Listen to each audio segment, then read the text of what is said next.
Mesdames et messieurs, bonjour. J'ai le plaisir d'accueillir aujourd'hui, dans le cadre de votre émission Europe-Afrique, Madame Anne-Sophie Sneyers, secrétaire générale de l'Union professionnelle des agences de voyage, pour vous parler de l'inquiétude prégnante dans le secteur du tourisme qui est aujourd'hui dans l'incertitude totale alors que les vacances d'été ont déjà commencé. Nous parlerons également des perspectives de relance de ce secteur à la lumière des mesures prises ici et là à l'horizon 2021. Madame Sneyers, bonjour, merci d'avoir accepté notre invitation. Alors, comme je le disais en introduction, vous dirigez l'UPAF, qui est l'organisme professionnel de référence pour les agents de voyage francophones en Belgique. Et on peut se poser la question, je crois que vous avez de nombreux membres, je ne sais pas combien au juste. On en a plus ou moins 400 en partie francophones, on va dire. Oui. Et ce qui ne sont pas à peu près tous en très grande difficulté avec cette crise sanitaire et puis économique à cause du coronavirus. Est-ce que les faillites risquent de se multiplier? Alors, on a eu pas mal d'aides de différentes régions parce que le tourisme est régionalisé ici en Belgique. Et donc, je veux dire que les gouvernements nous ont entendus par rapport à nos besoins d'aide pour maintenir l'emploi avec le droit le droit passerelle pour les indépendants, chômage temporaire pour les employés. Le gros souci maintenant, c'est ce fameux bon à valoir dont vous avez entendu parler. Oui. La Belgique l'a mis en place. On a suivi un petit peu l'Italie. La France a... Peut-être expliquer ce que c'est quand même. Alors le bon à valoir, oui, c'est un outil qui était très utile en période de crise, dans le sens où quand on avait réservé nos vacances ici, on a une directive européenne qui nous oblige à rembourser, si le voyage n'a pas lieu, à rembourser le client dans les 14 jours. Impossibilité de rembourser le client quand on a déjà payé des avions, quand on a déjà payé des hôtels sur place. Donc la ministre Meul, qui est la ministre de l'Emploi ici en Belgique, a pris cette décision assez rapide suite à nos entrevues déjà début mars pour pouvoir émettre un arrêté ministériel qui allait malheureusement à l'encontre de la directive européenne, et d'autres pays ont suivi. C'est un arrêté ministériel en Belgique qui va aller 3 mois, en France il vaut 6 mois jusqu'au 15 septembre, et donc qui permet de donner un air un petit peu, un souffle, on va dire, aux agences de voyage qui ne doivent pas débourser des liquidités qui non plus, puisqu'ils ont déjà dépensé cet argent aux fournisseurs pour permettre que le voyage ait lieu.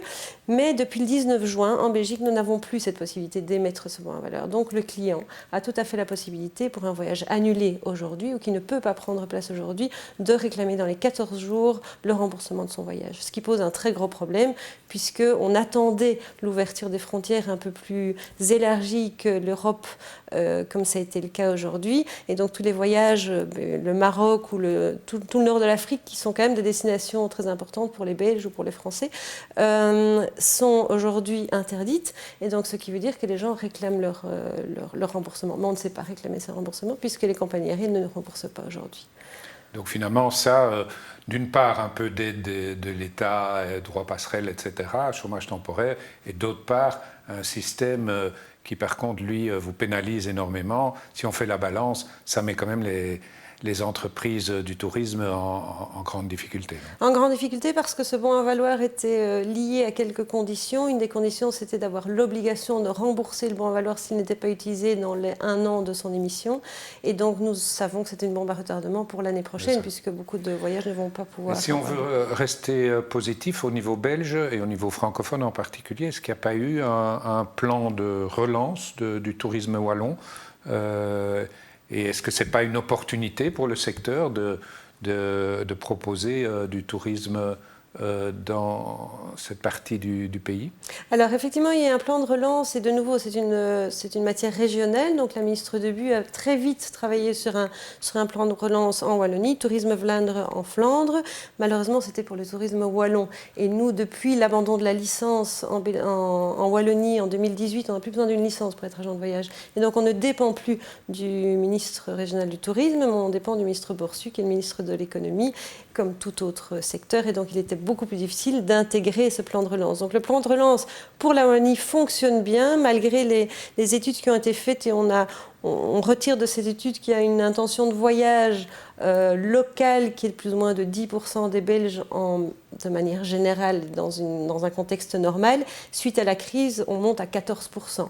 On peut dire que 50% en plus, c'est super, mais ça ne représente que 4% quand même des Belges qui ont l'intention de rester en Belgique pour leurs vacances d'été. Alors si on prend une position, parce que notre émission s'appelle Europe-Afrique, donc on parle beaucoup des deux continents, donc on ne peut pas non plus être trop belgo-belge dans vos interventions et les miennes d'ailleurs, au niveau de mes questions.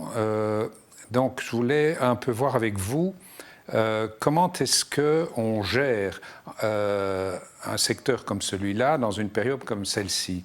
Je pense aux compagnies aériennes, je pense aux tour opérateurs, je pense aux agents de voyage bien évidemment, qui ont été quasiment à l'arrêt pendant 3 mois et dont la reprise est quand même très chaotique, c'est un euphémisme.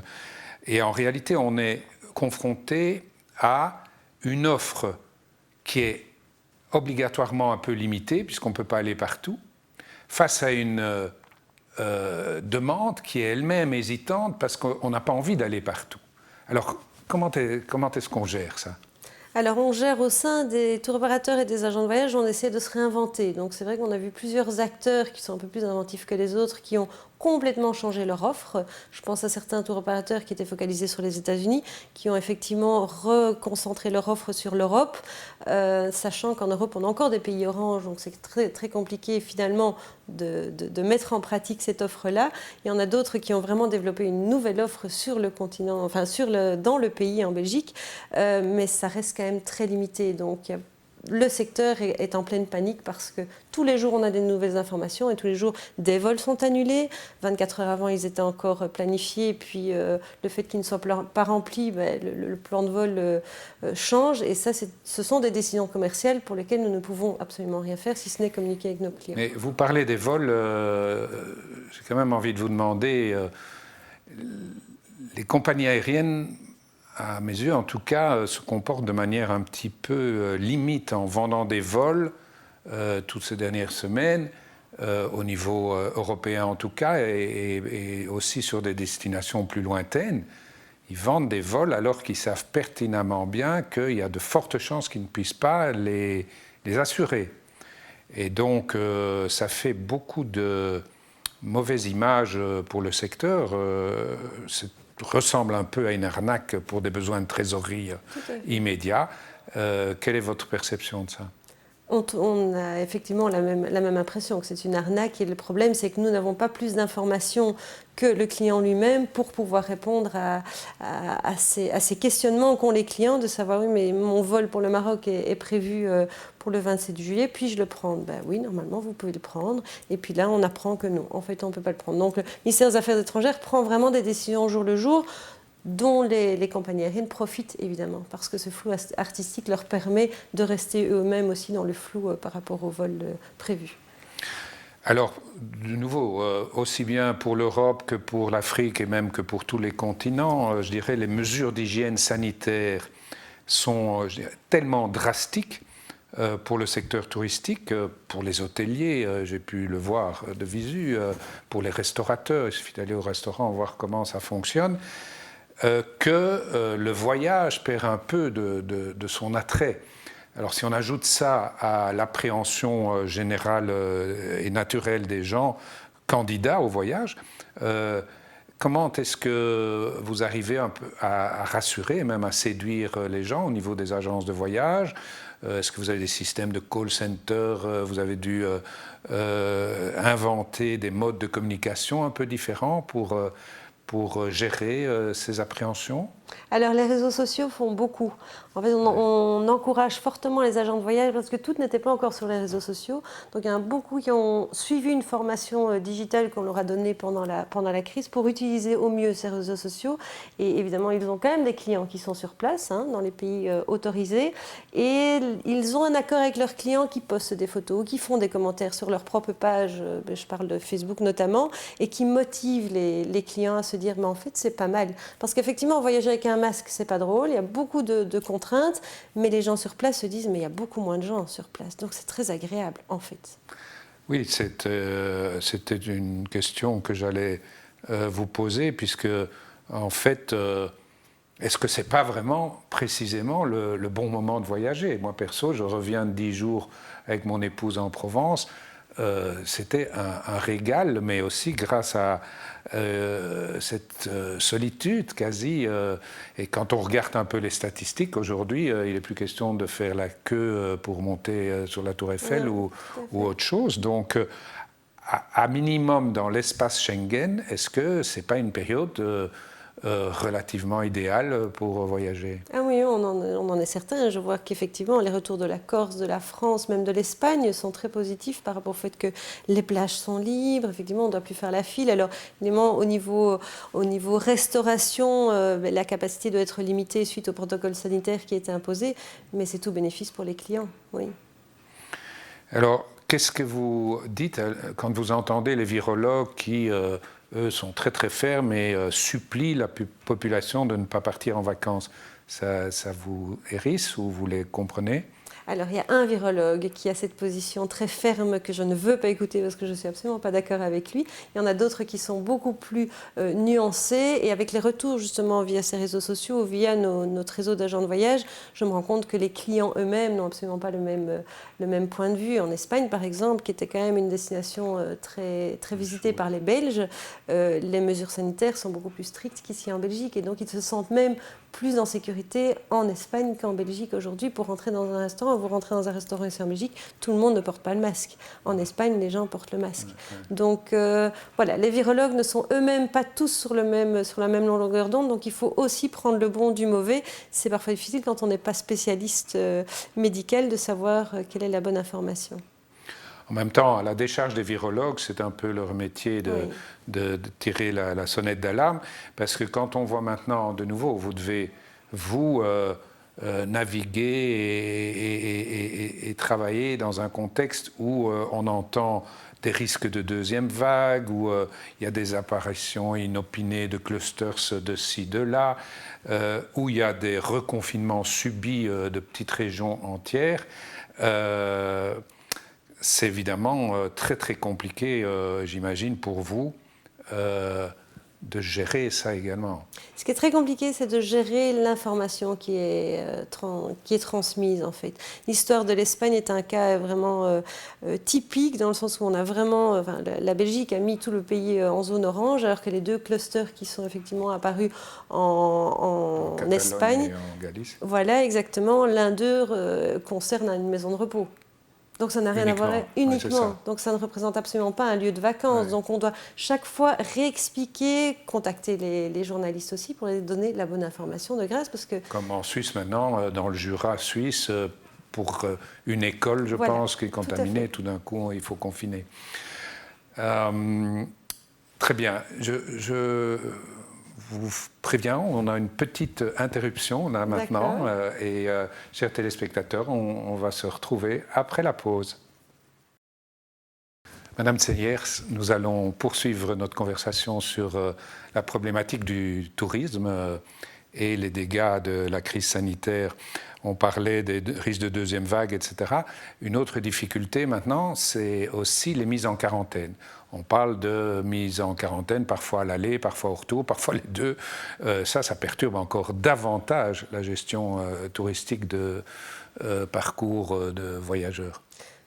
Tout à fait, d'autant plus qu'il n'y a de nouveau pas d'harmonisation par rapport aux dispositions qui sont prises, spécialement en Belgique, puisque c'est une compétence qui est régionalisée. Donc, il y a 2 jours, la Flandre a annoncé qu'il y avait une pénalité de 4 000 € pour les personnes qui revenaient de zone rouge sans se confiner de manière automatique.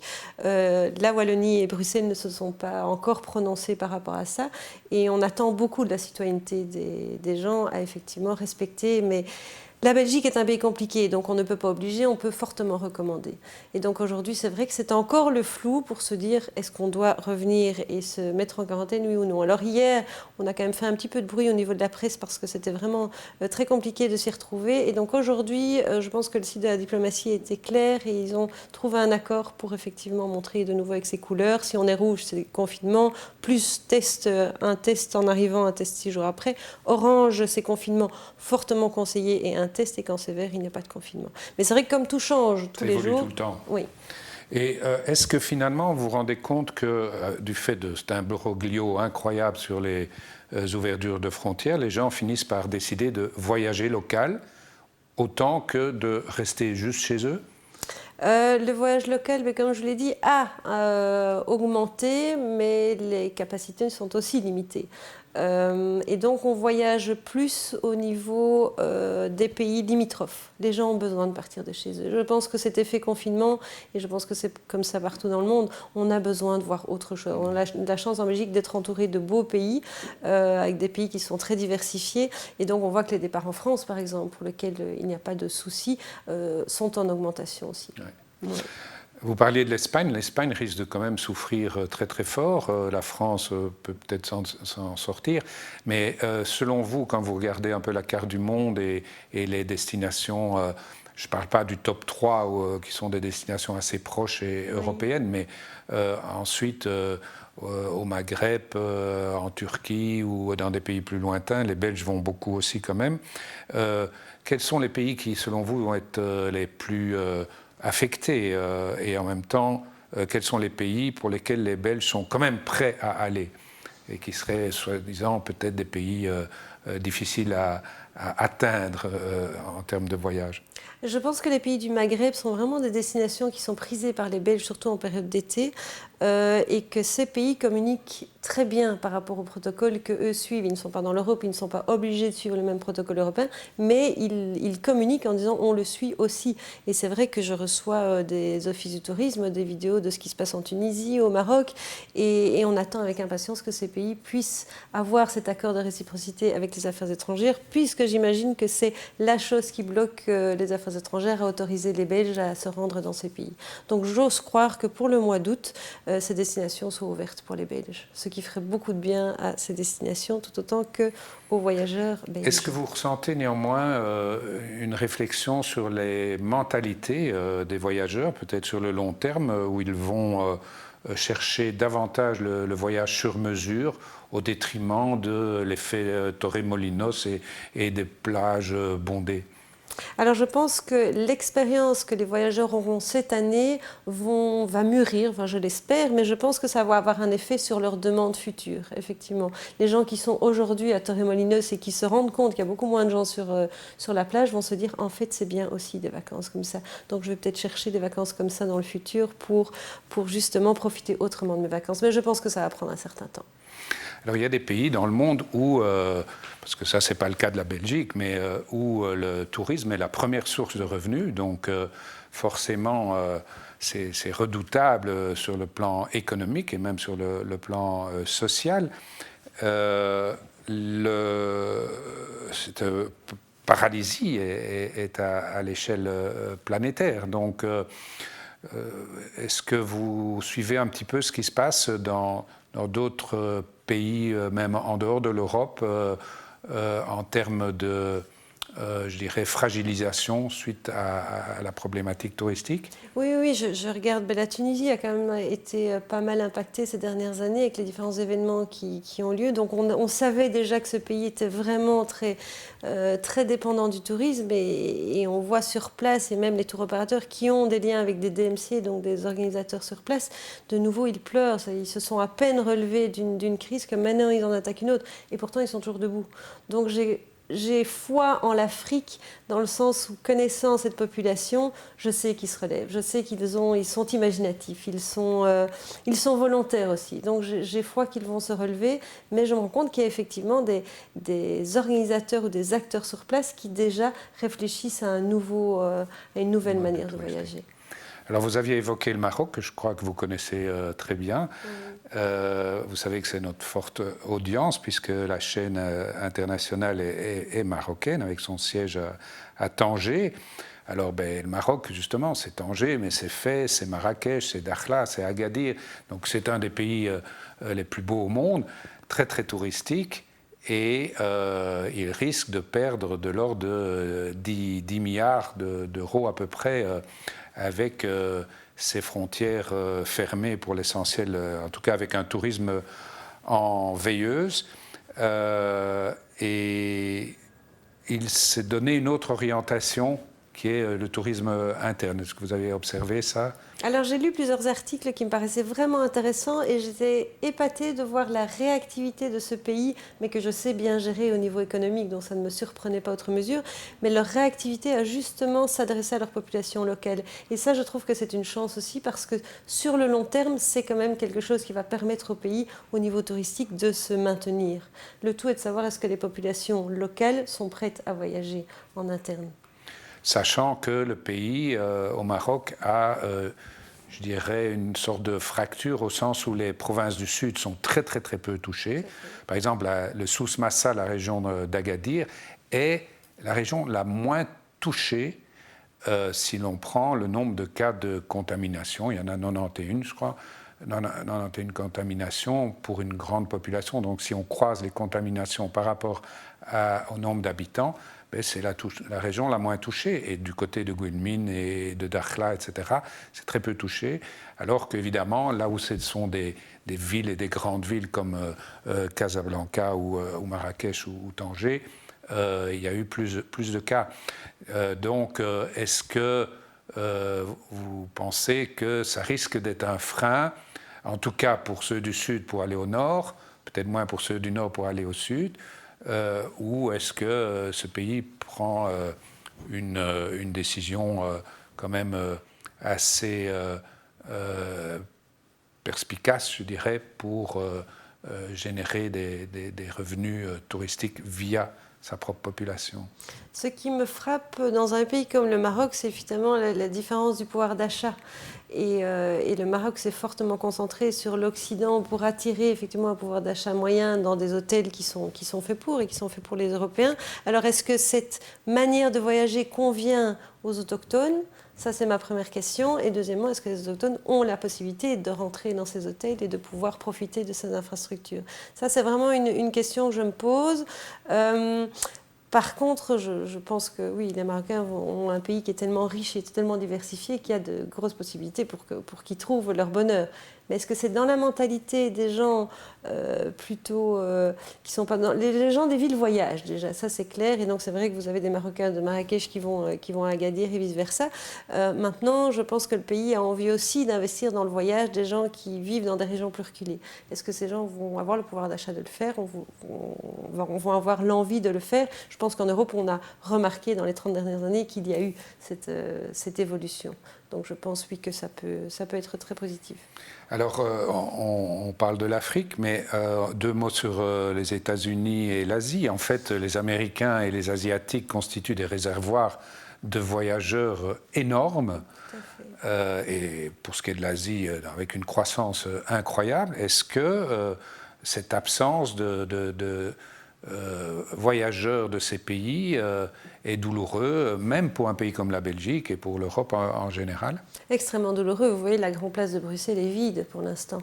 Et donc ça, c'est vraiment... D'ailleurs, je pense sur Bruxelles, il y a encore 50% des hôtels qui ne l'ont pas ouvert parce que ce public n'y est pas.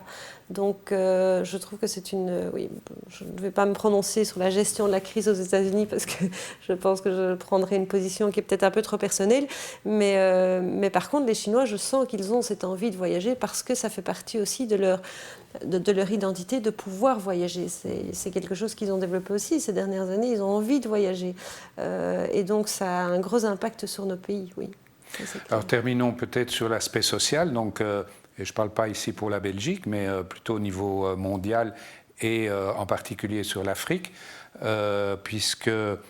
En fait, on parle d'un minimum de 2 millions d'emplois perdus dans le secteur du tourisme en Afrique, ce qui est quand même assez dramatique. C'est tout à fait dramatique, oui. Et ça, je me demande comment les États vont avoir la possibilité de se relever. Alors, je sais que l'Europe a prévu des budgets pour investir en Europe, aussi bien dans le tourisme que dans les PME indépendants, puisque le tourisme est lié, les personnes, enfin, la population la plus à risque, ce sont des petits indépendants, ce sont tous ces gens qui tournent autour de l'activité touristique.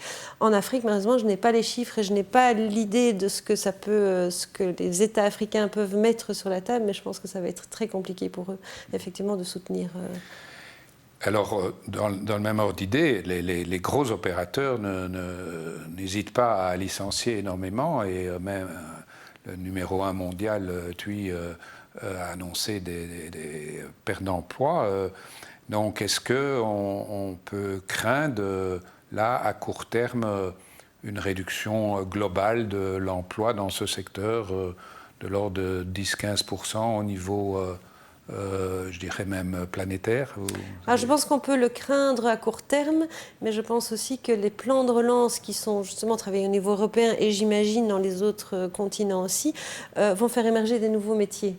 Et je crois fortement qu'il y a des nouveaux métiers qui vont permettre de remplacer. Il faut juste être imaginatif et avoir des idées pour ces nouveaux métiers. Je pense notamment aux blogueurs, par exemple. Les blogueurs, pour moi, sont un nouveau type d'agent de voyage. Ce n'est pas très positif pour mon association de le dire, mais les digital nomades, par exemple, c'est aussi une nouvelle fonction. Et je crois très fort dans ces nouveaux métiers. Il va falloir être imaginatif. Eh bien, ce sera le mot de la fin, Madame Sneyers. Sur cette note positive. Je vous remercie en tout cas d'avoir participé à ce débat. Et pour ma part, chers téléspectateurs, je me réjouis de vous retrouver dans une semaine pour une prochaine émission Europe-Afrique.